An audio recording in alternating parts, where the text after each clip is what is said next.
everyone, and thank you for tuning in once again to the Black Box Podcast. BBOR, Black Box Online Radio, coming to you from West Virginia. Well, now, I've talked about conspiracy theories a few times on this channel, and we've also mentioned some of the science behind conspiracy theories. We've talked about writers that have covered that, like Daniel Pipes, Michael Shermer, Jesse Walker, who wrote The United States of Paranoia, and even most recently, Michael Barkin, who wrote A Culture of Conspiracy. Now, I've got a new book here that I was just out at the library getting, and this is Pale Horse Rider, William Cooper, The Rise of Conspiracy and the Fall of Trust in America, and this is by Mark Johnson. First, I would just say that this book's from 2018, and do you ever just like the feel of brand new books, like where there's not a single imperfection on any of the pages? It's just so fresh.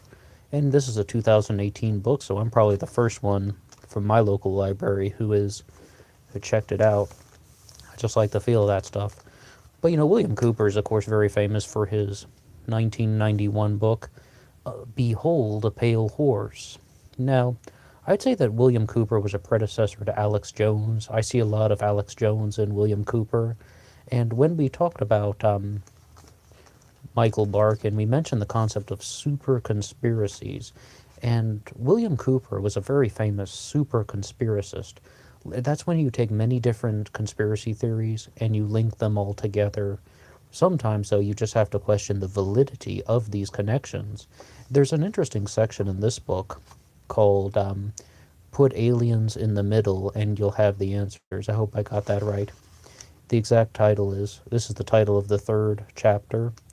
Put the aliens in the middle and you've got all the answers. Which sort of means like what conspiracy theorists are trying to do is they're explaining the unknown with theories, but what they've been accused of is using fictitious connections to get all the answers. But we're supposed to be talking about the New World Order, so I thought that I would begin with something from page 37 in Part 2, Chapter 4. This is on page 37.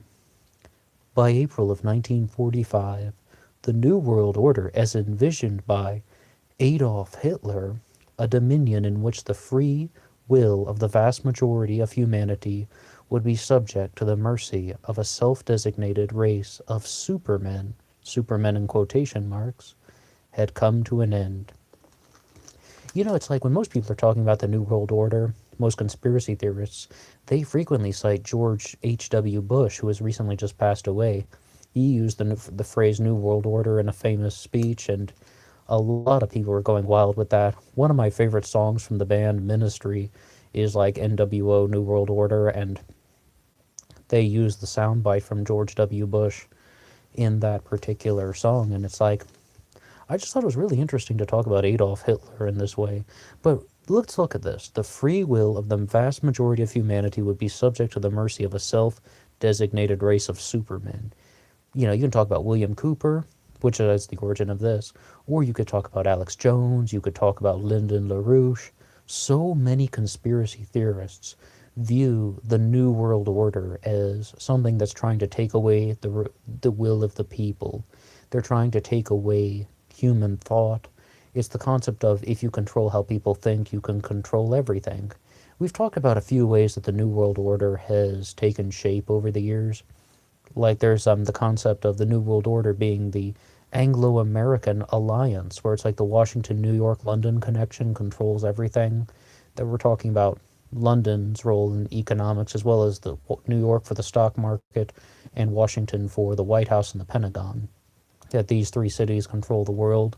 Also, simpler things, just such as the global elites. That there are a group of elites that are just kind of sitting around a table and plotting things. And this expands into theories like the Bilderberg Group. But the previously mentioned Lyndon LaRouche movement talks about the New World Order as the British. They just call them the British system of political economy based on speculation. And that's one of the few theories that doesn't focus only on the people, but also on the entire economic and financial systems that are behind it. when they say the British, they mean the financial controls behind the British Empire, or sorry, behind the British government, the former British Empire. And these things expand in a lot of ways. They say that the Great Britain's territory decreased after World War II, and here we have a mention of Adolf Hitler on this book. Great Britain's territory decreased after World War II, but they rebounded in the 20th century in terms of intelligence, primarily through some kind of double agent work of Henry Kissinger. Let's look a little bit more in this book. This is on page 38. For those who subscribe to the conspiratorial theory of history, it comes as no surprise that the building blocks of what would become the next New World Order were already being set in place before Hitler, but a bit down on the cyanide capsule. On July 1st, 1944, even as the fresh-faced GIs who stormed Normandy had only 3 weeks before continued to advance to the Black Forest of Northern Europe, an army of different sort gathered at the venerable Mount Washington Hotel in the bucolic central New Hampshire town of Bretton Woods. Wow, I mean, they're talking about some things like the Bretton Woods Conference, right? This is really going into the concept of kind of elites getting around and plotting and planning things. On this channel, I hope to do a little bit more expansion about the Bilderberg Group. I hope to kind of at least explore the theory and give it an honest take. What I would say, though, is some of the challenges that we want to put up against the New World Order theories is, if these elites are so secretive, how do we know what they're doing? And that's a big challenge to all of these conspiracy theorists. I mean, I was just listening to this one channel on YouTube talking about how the Mormon Church, that's right, the Mormons, the Mormon Church is sort of a lobbying group for the United States government, but it's like, well, the person who's saying that is not part of the government and not part of the Mormon Church, so it's just like, how do you get this insider information if you aren't involved with it? And a lot of these New World Order theories are very much tied to globalism. Alex Jones talks about the New World Order and the globalists.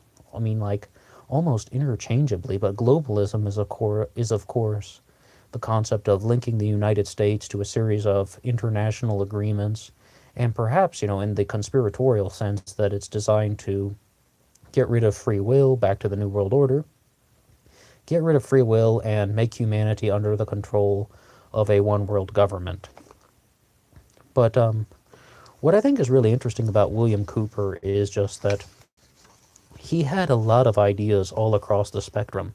He was someone who had not only conspiratorial ideas, it's really just interesting to hear how he rose to fame. Like, in his most famous interview, that I believe anyway, his most famous interview was, he talked about he spent $27,000 of his own money mailing documents to people all around the world, and, to gain some notoriety. And, maybe you could think he was doing something genuine, but he was trying to be like a whistleblower. But, whether he was telling the truth or not, talking about aliens and the government cover-ups, I mean, before you think that sounds crazy, spending all that money, it worked. He became somewhat famous. His book got published, and I'm sure he made more than $27,000. But I would also want to kind of look at sort of a single thing here. This is actually on the jacket of the book, where it says, "This book is about the man to whom much of it points, the greatest conspiracist of this generation, and someone you may not have heard of, Milton William Cooper." I mean, I would say that people on the internet are very familiar with Bill Cooper. So many of his things have been plastered around, and I first heard about him from a channel on Facebook. I mean, I guess I should say a page on Facebook called The Mind Unleashed that was playing one of his interviews. And then, it got, once you start researching aliens, then you start to hear more things about William Cooper. But what I would say, that about him is, I think he's very interesting when it comes to politics.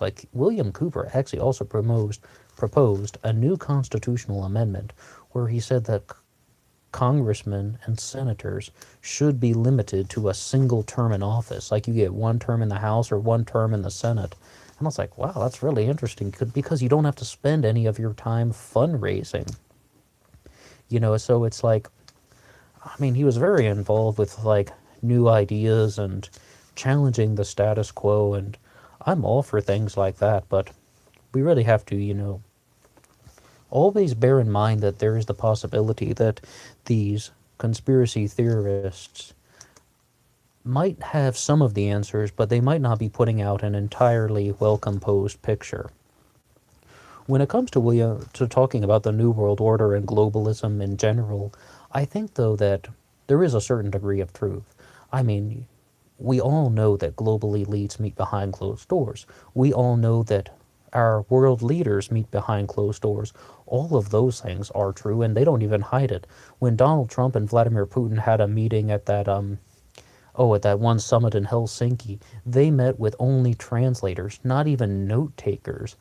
Like, yes, these things happen, and we don't necessarily know the contents of what is going on in the meetings. So always be aware of that, because like Kurt Eichenwald talked about this when he was putting out some things with Newsweek.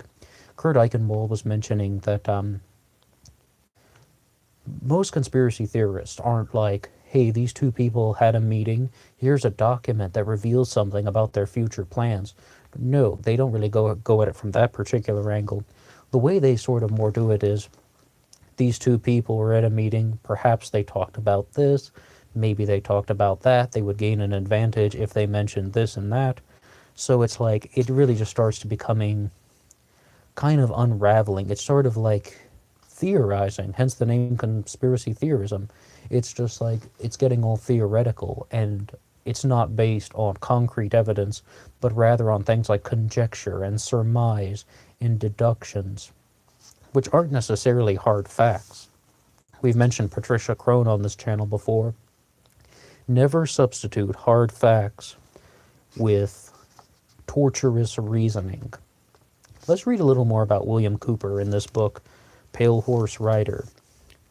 Soon after William Cooper left Naval Intelligence and spent a year in the service as a quartermaster on the aging aircraft USS Oriskany, Orskany, named for a critical bloody skirmish during the Revolutionary War, the Mighty O, as it was called, earned 2 battle stars in Korea, 5 more in Vietnam, but by April of 1975, after 25 years of service and a catastrophic onboard fire that resulted in 44 deaths, the Oriskany was a tired, outmounted Essex-class hulk ready to be decommissioned, which it was that, upon the heart and mind, protests had torn the country apart.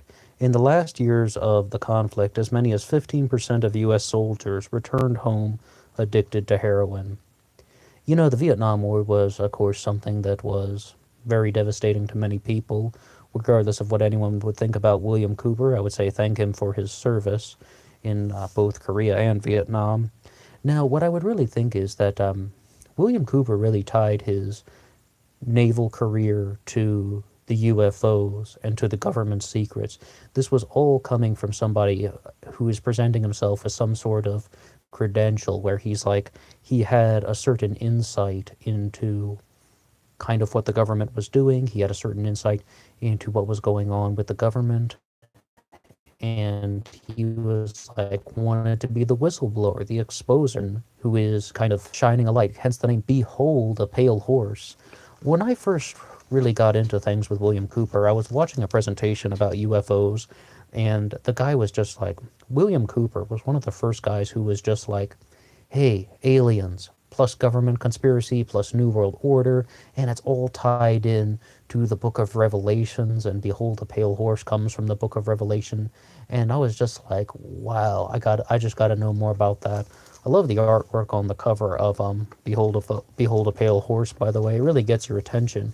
And this writer here, Mark Jacobson, who wrote Pale Horse Rider, tells us that William Cooper's Behold a Pale Horse is actually one of the best-selling books in the American prison system.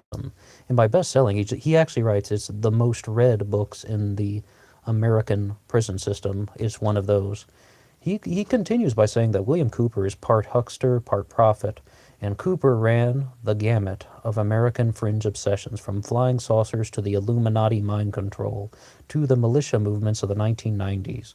And William Cooper died in a shootout with police at his Arizona home in 2001, shortly after September 11th, an attack he uncannily predicted only months before.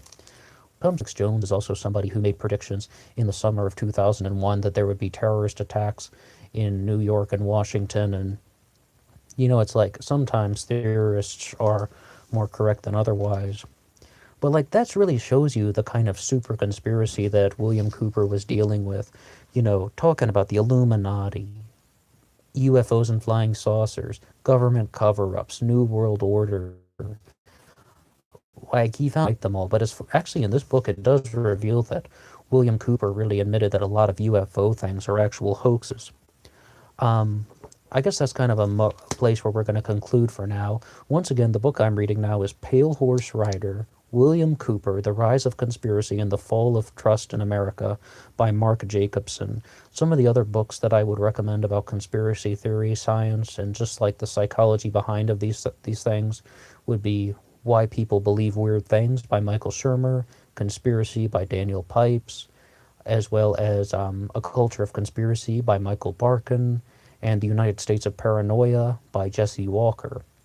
There's some very good things out there. If you'd like to discuss William Cooper a little bit more in the comments section, go ahead. And if you think of anything you'd like to say about the New World Order, I said sort of a very general thing, and you can see that I'm a little bit skeptical, but if you have any sort of things you would like to challenge on about the New World Order, globalism, the Illuminati, please drop a comment below. That's all for me now. Until next time.